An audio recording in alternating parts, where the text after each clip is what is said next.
Hello everyone. तो कैसे हैं आप सब लोग। आज 12 जुलाई शिफ्ट 1 के एयरफोर्स ग्रुप वाई के क्वेश्चंस मिल चुके हैं। इंग्लिश और रागा के अप्रॉक्स 20 क्वेश्चंस 20 से 25 क्वेश्चन टोटल मिल गए हैं और लेवल पता चल चुका है एग्जाम का कैसा आया था। तो इस वीडियो में डिस्कस कर लेंगे कि शिफ्ट 1 में कैसे क्वेश्चंस आए, जिससे आपको आइडिया मिल जाए कि आगे आपको कैसी तैयारी करनी है अगर आपका 2-3 दिन बाद एग्जाम है तो गणेश कुमार जी को थैंक यू, उन्होंने क्वेश्चन सेंड करे जिससे आप सबकी हेल्प हो पा रही है। अगर आप भी सेंड करना चाहते हैं क्वेश्चंस तो टेलीग्राम या फिर इंस्टाग्राम पे मुझे सेंड कर सकते हैं। लिंक आपको डिस्क्रिप्शन बॉक्स में मिल जाएगा या फिर मेरे टेलीग्राम चैनल मिल जाएगा। तो क्वेश्चन जल्दी डिस्कस कर लेते हैं। तो देखिए, इंग्लिश 12 जुलाई शिफ्ट 1, ठीक है। क्वेश्चन देखिए, सबसे पहले जो आया था सिनोनिम आया था हिंडर्ड वर्ड का, ठीक है। और एंटोनिम किसका आया था? रिट्रीट वर्ड का। अब एंटोनिम सिनोनिम देखिए कहाँ से आते हैं, जो मैंने आपको बोली थी बुक, उसमें से ही मैक्सिमम एंटोनिम सिनोनिम पूछे जाते हैं। तो रिट्रीट वर्ड और हिंडर्ड वर्ड दोनों उसमें थे, रिट्रीट वर्ड भी और हिंडर्ड वर्ड भी। तो हिंडर्ड का मतलब क्या होता है? किसी को रोकना, हैम्पर, ऑब्स्ट्रक्ट और इम्पीड, ये इसका सिनोनिम था। अब ऑप्शन के अकॉर्डिंग कुछ अलग भी हो सकता था, उन्होंने सिर्फ ये वर्ड बताया है, जो ऑप्शंस हैं वो नहीं बताए थे। ऑप्शन क्योंकि याद नहीं रहते हैं एग्जाम में, इतना सब कुछ कोई याद नहीं रख सकता। तो ऑप्शन के अकॉर्डिंग आप टिक कर सकते थे क्या ऑप्शन था वहाँ पे, उस हिसाब से देखा जाएगा। रिट्रीट का जो होता है, रिट्रीट मतलब वापस जाना, पीछे, कम बैक, ठीक है। हार के जैसे पीछे चल जाता है ना, रिट्रीट होता है। तो इसका एंटोनिम था अपोजिट वर्ड, एडवांस होगा, अराइवल होगा अपोजिट वर्ड इसका। नेक्स्ट आपका एक बात बता दूं कि आपका इस बार वन वर्ड सब्स्टिट्यूशन का क्वेश्चन नहीं आया आज की शिफ्ट में। फर्स्ट शिफ्ट में ईडियम का क्वेश्चन पूछा गया था। ईडियम में आया था क्रॉस फिंगर्स। क्रॉस फिंगर्स मतलब या हो सकता है कीप वन फिंगर्स क्रॉस, ठीक है। इसका मतलब क्या होता है? किसी को गुड लक विश करना, होप फॉर गुड लक, ठीक है। ईडियम, ईडियम भी आपका केडी पब्लिकेशन की बुक से ही है। प्रेपोजिशन, प्रेपोजिशन देखिए फिलअप के रूप में क्वेश्चन आया था प्रेपोजिशन का। डील के साथ आपको बताना था, पूरा सेंटेंस था तो उन्होंने बताया था डील के साथ आया था। ऐसे कुछ ऑप्शन थे, विद, इन, फॉर, टू। तो विद, डील विद जो होगा वो करेक्ट प्रेपोजिशन होगी। मैंने पहले बता चुका आपको कि फिक्स प्रेपोजिशन से मैक्सिमम क्वेश्चन पूछे जाते हैं। तो नेक्स्ट क्वेश्चन की तरफ बढ़ते हैं।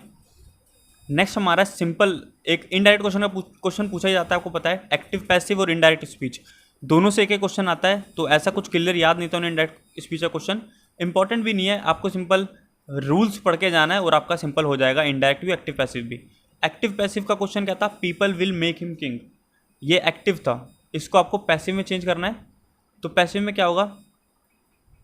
He will be made king by people, ये इसका पैसिव होगा। काफ़ी सिंपल था, जस्ट सिंपल रूल याद हो और आप कर सकते हैं, कोई प्रैक्टिस की ज़्यादा जरूरत नहीं है।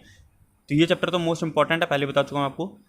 7th क्वेश्चन देखिए, इस क्वेश्चन में सेंटेंस है ना, उसको लेके मैं क्लियर नहीं हूँ, वो भी क्लियर नहीं थे क्योंकि याद नहीं रहता है कभी कभी। ऐसे करके कुछ सेंटेंस था लेकिन ऑप्शन क्लियर है एकदम, ऐसे ही ऑप्शन थे।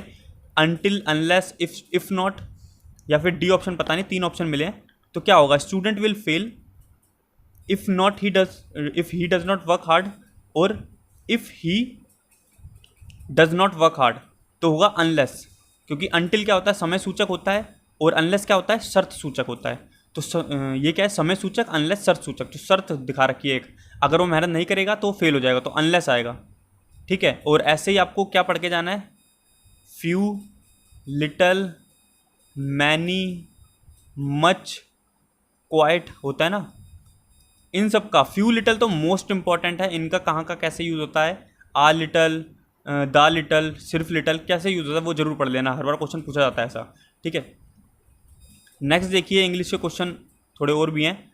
8th क्वेश्चन जो इंग्लिश में पूछा गया था वो कुछ इस प्रकार है, the child dash for last 1 hour. तो इस क्वेश्चन पे स्टार मार्क है, इसको लेके श्योर नहीं हूँ मैं ज़्यादा, ठीक है। तो ये कहीं और से पता चला था, चाइल्ड फॉर लास्ट 1 आवर मतलब ऐसे 4 ऑप्शन थे फिलअप में। टेंस है, कोई और option worried for last 1 hour, ऐसे कोई करके कुछ ऑप्शन थे। तो टेंस इसका करेक्ट आंसर था। चाइल्ड क्या है? टेंस है, एक पिछले 1 घंटे से। टेंस मतलब वरीड कह सकते हैं हम। एक कॉमन एरर क्वेश्चन था, ये एकदम करेक्ट क्वेश्चन है, the team of doctors are driving for hospital, no error. क्या होगा इसमें से? तो लास्ट जो वीडियो मैंने डाली थी एग्जाम में, उसमें भी आपको बताया था कि आपको इंग्लिश की प्रैक्टिस करके जानी है। और कॉमन एरर के लिए मैंने इंपॉर्टेंट चैप्टर बताए थे, कौन से? टेंस, टेंस है जो सबसे इंपॉर्टेंट चैप्टर है, साथ में कंडीशनल सेंटेंस का चैप्टर, और आपका सब्जेक्ट वर्ब एग्रीमेंट, ये 3, और साथ में वर्ब, ये 4 बहुत इंपॉर्टेंट चैप्टर्स हैं, इनके सुबह रिवीजन करके जरूर जाएं। तो team of doctor, the team use कर रखा है, ये क्या है? एक कलेक्टिव नाउन है। कलेक्टिव नाउन के साथ सिंगुलर वर्ब यूज़ होती है, आर की जगह इज ड्राइविंग सही होता है ये, ठीक है। तो बी ऑप्शन में यहाँ पे एरर है। तो नेक्स्ट क्वेश्चन है 10th क्वेश्चन। 10th क्वेश्चन मतलब यहाँ पे पैसेज से क्वेश्चन थे, पैसेज से टोटल 5 क्वेश्चन पूछे गए थे, 4 to 5 क्वेश्चन पूछे गए थे, करेक्ट याद नहीं आ रहा, शायद 4 क्वेश्चन बताए थे उन्होंने पूछे थे। और इंडियन एजुकेशन से रिलेटेड कुछ पैसेज था, और यहाँ पे डिस्ट्रेस्ड का मीनिंग आपसे पूछा गया था वो कैप के अंदर, ठीक है। एक क्वेश्चन उसमें से डिस्ट्रेस भी था, वो कैप पूछी गई थी, तो जो भी उसमें डिस्ट्रेस का मीनिंग अकॉर्डिंग टू पैसेज निकल रहा था वो आपको बताना था ऑप्शन के अकॉर्डिंग, ठीक है। तो ओवरऑल देखा जाए लेवल तो इंग्लिश का मॉडरेट था, इजी टू मॉडरेट था, ज़्यादा कुछ हार्ड लेवल नहीं था। अगर आपने थोड़ी प्रिपरेशन करी है तो आप इजीली कर सकते हैं, क्योंकि आप क्वेश्चन देख पा रहे हैं कॉमन एरर कितना सिंपल सा क्वेश्चन पूछा गया है। एंटोनिम, सिनोनिम, ईडियम, फ्रेज सब कुछ बुक के अंदर से ही है, जो आपने पढ़ा है वहीं से ही आ रहा है, तो ईजी कहेंगे उसको। तो ओवरऑल इंग्लिश ईजी थी, तो फर्स्ट शिफ्ट वालों के लिए अच्छा हो गया, उनका ईजी पढ़ा है तो उनको मैक्सिमम स्कोर करके आए होंगे आई होप। रागा देखते हैं, और जिसका ये सेट जिन्होंने बताया उनका भी काफ़ी अच्छा पेपर गया है। तो रागा में देखिए जीके का क्वेश्चन पहला क्या था, पंजाब केसरी की उपाधि, बिल्कुल जेन्युइन क्वेश्चन है ये, एक भी क्वेश्चन फेक नहीं है, जितने क्वेश्चन करेक्ट पता चले हैं। गणेश कुमार जी ने बताया, उनका भोपाल में फर्स्ट शिफ्ट में पेपर था, ठीक है, उनका एडमिट कार्ड मैंने देखा था, उनका पेपर था, तो बिल्कुल जेन्युइन क्वेश्चन आपके हैं सारे। तो पंजाब केसरी की उपाधि कैसे दी गई थी, मैंने आपको अपने रिव्यू में बताया था कि मेरा जो लास्ट बार पेपर पड़ा था उसमें भी हर शिफ्ट में उपाधि से क्वेश्चन पूछा गया था, तो इस बार भी उपाधि से क्वेश्चन आया है। चैनल पर मैंने वीडियो भी करा रखी है, उपाधि से रिलेटेड PDF भी डाल रखी है टेलीग्राम चैनल पर, उसको पढ़ के जाइएगा, ठीक है, या फिर लूसेंट की बुक में पीछे दिए हैं वो सारे पढ़ लीजिएगा। लाल लाजपत राय को पंजाब केसरी की उपाधि दी गई थी। ये क्वेश्चन जो भी कर रहे हैं आप सिंपल पढ़िए मत, उनसे रिलेटेड जो टॉपिक्स बन रहे हैं उनको प्रिपेयर भी कीजिए। जैसे उपाधि से क्वेश्चन पूछा गया तो जितनी उपाधियाँ हैं और सारी उनको आप पढ़ के जाइए, ठीक है। ऐसे इंग्लिश में सब्जेक्ट और में क्वेश्चन आ रहा है तो उस पूरे टॉपिक को क्लियर करके जाइए। ऐसे आप इन चीज़ों से एक आइडिया लीजिए कि आगे आपको किस डायरेक्शन में प्रिपरेशन करनी है। 2020 राजीव गांधी खेल रत्न पूछा गया है, रोहित शर्मा थे, तो आपको इससे क्या पता चल रहा है, करंट अफेयर पिछले वाले ही आ रहे हैं, नया पेपर सेट नहीं हुआ है। जो पिछली बार सेट कर दिया था उन्होंने जो पेपर पोस्टपोन करने से पहले, तो वहीं के करंट अफेयर पूछे जा रहे हैं। तो पहली जो PDF थी करंट अफेयर्स की उसको पढ़ के जाइएगा, पहले करंट अफेयर प्रिपेयर कीजिएगा, अभी रिसेंट एक करंट अफेयर प्रिपेयर करने की जरूरत ज़्यादा नहीं है। रोहित शर्मा को दिया गया था राजीव गांधी खेल रत्न अवार्ड। हार्डेस्ट मेटल, ठीक है, साइंस का क्वेश्चन पूछा गया था, हार्डेस्ट मेटल कौन सी है, आयरन, लोहा, सिलिकॉन या फिर टंगस्टन। तो टंगस्टन हार्डेस्ट मेटल होती है, सिंपल सी ऑप्शन। नेक्स्ट है आपके मैथ्स के क्वेश्चन। तो रागा का ओवरऑल लेवल जो पता चला है वो इजी आया था, इतना कुछ हार्ड नहीं था, बस 2-3 क्वेश्चन जैसे मैंने आपको पहले बताया था ये थोड़े कैलकुलेटिव आते हैं तो वो जरूर आए थे, लेकिन ऐसा कोई क्वेश्चन नहीं था कि आप बिल्कुल फंस जाएंगे, बहुत ज़्यादा लेवल का आ गया, ऐसा कोई क्वेश्चन नहीं आया था। तो ट्रिगोर मेंसुरेशन मैंने आपको बताया था, लास्ट बार भी सब शिफ्ट में पूछे गए थे कि क्वेश्चन, इस बार ही पूछा जा रहा है ट्रिगोर मेंसुरेशन। ईजी क्वेश्चन काफ़ी था, आप जरूर करके जाइएगा। मेन जो इनकी आइडेंटिटीज़ हैं वो तो आप पढ़ ही लीजिएगा।